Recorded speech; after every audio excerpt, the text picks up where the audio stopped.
neuroplasticity, the brain's ability to change, show that our thoughts can shape our perception of reality, life circumstances, relationships, and the situation we encounter. The way we think determines our life. Today we will explore neuroplasticity and how our brain can really change the way it works, as Dr. Tara Swart explained in details in the second part of her book called The Source. We will first learn some basic information about brain structures, brain chemicals, and how and why we need to give it some care. Then, we will see how to rewire our neural pathways, understanding the mechanism of neuroplasticity, and which are the most important 3 factors that can induce changes in the brain. Let's dive into it. Our central nervous system comprises 3 main areas: the cerebral cortex, the folded outer surface that is generally what we think of as the brain, the brainstem, which links the brain to the spinal cord, and the cerebellum at the back of the brain, which is mainly involved with coordination and movement. Those components are interconnected, functioning together like a complete 3D puzzle made up of 86 billion neurons. Information travels as an electric impulse along a neuron's route, prompting the release of neurotransmitter at the nerve endings. Those chemicals cross the synapse to the next neuron, where they are received by branches, triggering another electric impulse. This process continues from neuron to neuron.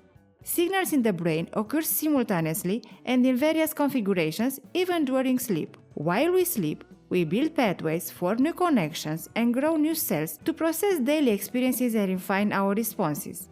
As the pathways become stronger and more established over time, and with repetition, those become the habits and behavior patterns that we may or may not be consciously aware of. Neuroplasticity means we can disrupt and refine those patterns well into adulthood. The first sign of nervous system development happens at around 3 weeks after fertilization inside the womb. Each little tiny human being truly is a miracle from the moment it enters our world, and what happens next, especially in the first 2 years as the brain rapidly develops and we learn to walk and talk. The cerebellum is involved with movement and critically with balance, and is the fastest growing region early on, more than doubling in the first 3 months of life. We see the effects of the cerebellum being disrupted when people are drunk, as the alcohol affects that part of the brain significantly. The folds of the cerebral cortex grow in an uneven fashion depending on what is most important in the first period of life. Those folds are divided into hemispheres, the left and the right. Each hemisphere of the cerebral cortex includes 4 defined areas or lobes. The frontal lobes control our reasoning, planning, problem-solving, and short-term memory storage, plus movement. The occipital lobes process information from our eyes and link it with the information already stored in the brain. The temporal lobes work with sensory information from our ears, nose, and mouth, plus they are involved with memory storage. The parietal lobes are involved with sensory information from our ears, nose, and touch. Association area are parts of the cortex which are not connected to movement or sensation. They are organized as networks that are distributed throughout the brain and include temporal, parietal, and occipital areas at the back of the head, and also the prefrontal areas. The prefrontal cortex governs logic and creativity, and it is involved in purpose and responsiveness to outside world, risk-taking, and the ability to work towards a goal, often linked to what we call higher level thinking or executive function. When the prefrontal cortex is not functioning optimally, we become more distracted, forgetful, disinhibited, inattentive, and emotionally erratic. We maintain the same old narrative in our head and tend to continue to repeat previous patterns of behavior even in the face of change around us. Being able to consider opposing views in our mind and come up with new solutions and responses is one of the highest functions of an optimized brain. The spinal cord connects the brain and body, with the sensory information moving upwards from body to brain and movement information traveling downwards from brain to body like a two-way information highway. Tucked away deeper inside the brain and about the size of our fist is the limbic system, the more primal, emotional, and intuitive part of our brain where our non-conscious habits and behaviors patterns are stored. Associated with behaviors, emotion, motivation, and the creation of long-term memories, the main parts of the limbic system are the amygdala, hypothalamus, thalamus, and basal ganglia. The limbic structures are closely related to emotion. The limbic system processes information coming from our cerebral cortex and sends most of its output of this information to the prefrontal cortex and hypothalamus, forming a vital hub because it interprets current situation in terms of pattern recognition to help us decide how to respond. This includes everything, from a simple "my baby is crying, maybe she is hungry" to more complex situations.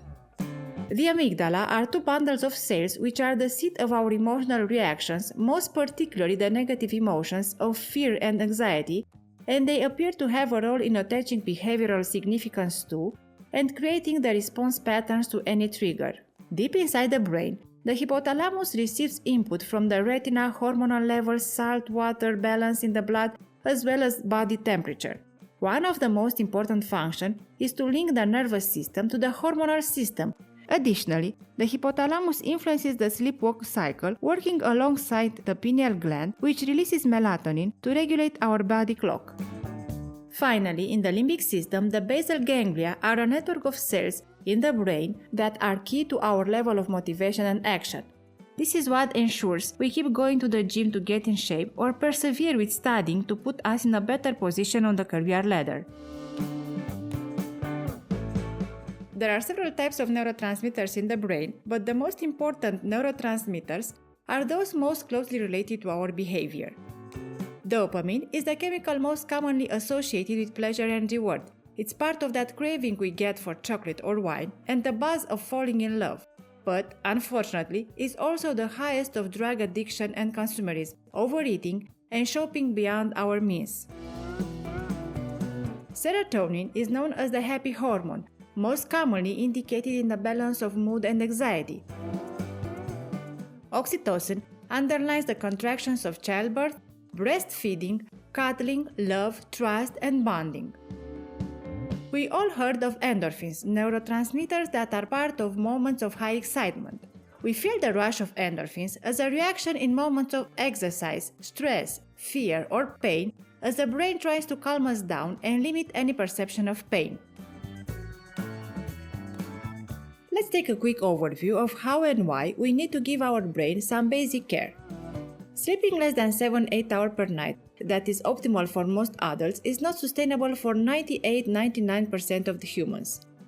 A whole night's missing sleep has been proven to impact on our IQ.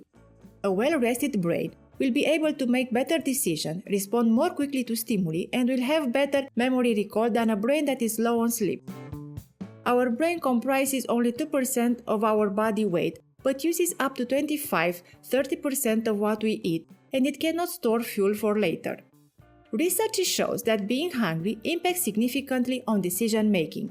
Eating a healthy and balanced diet has a huge impact on the brain.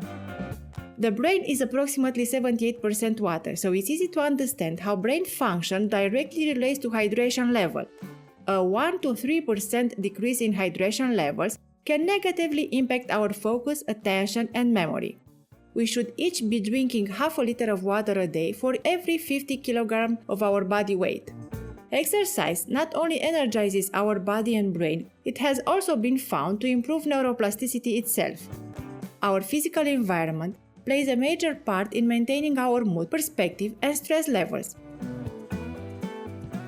Everyday examples of neuroplasticity are all around us.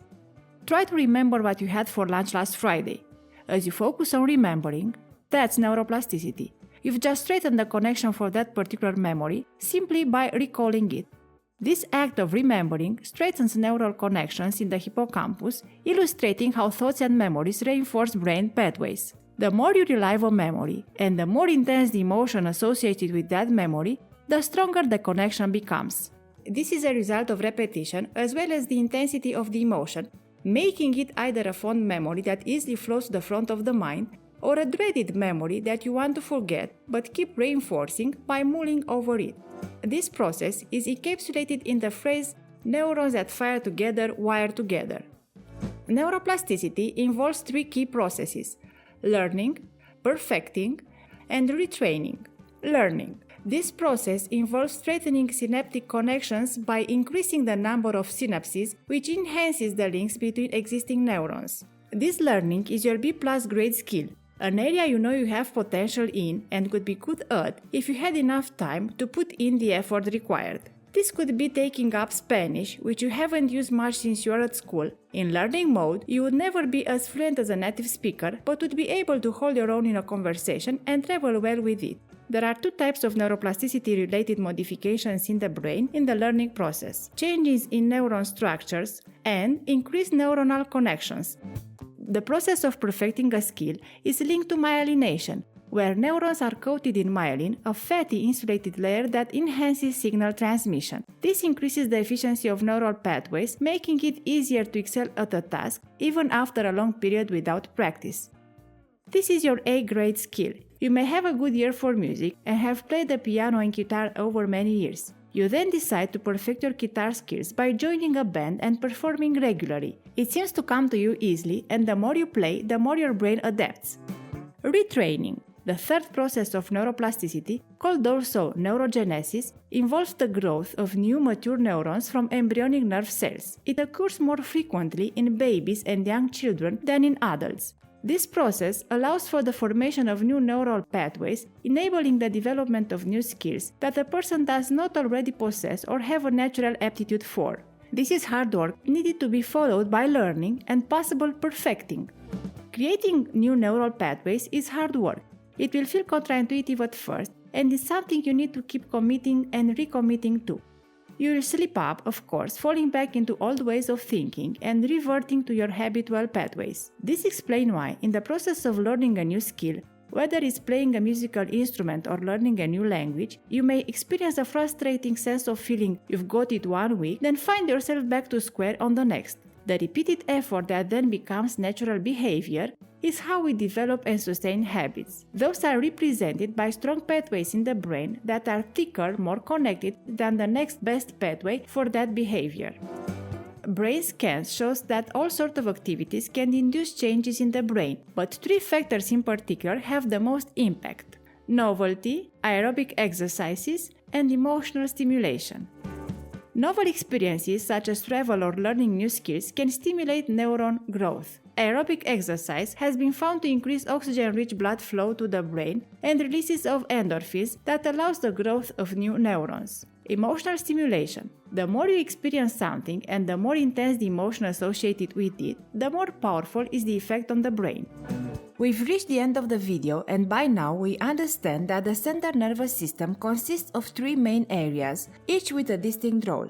Additionally, we have learned that the cerebral cortex is divided into hemispheres, each hemisphere containing 4 distinct lobes. The prefrontal cortex is responsible for governing our logic and creativity, while the limbic system serves as the center for our emotions. Managing our emotions is a crucial objective. In terms of brain chemistry, 4 neurotransmitters play a particularly significant role in influencing our behavior.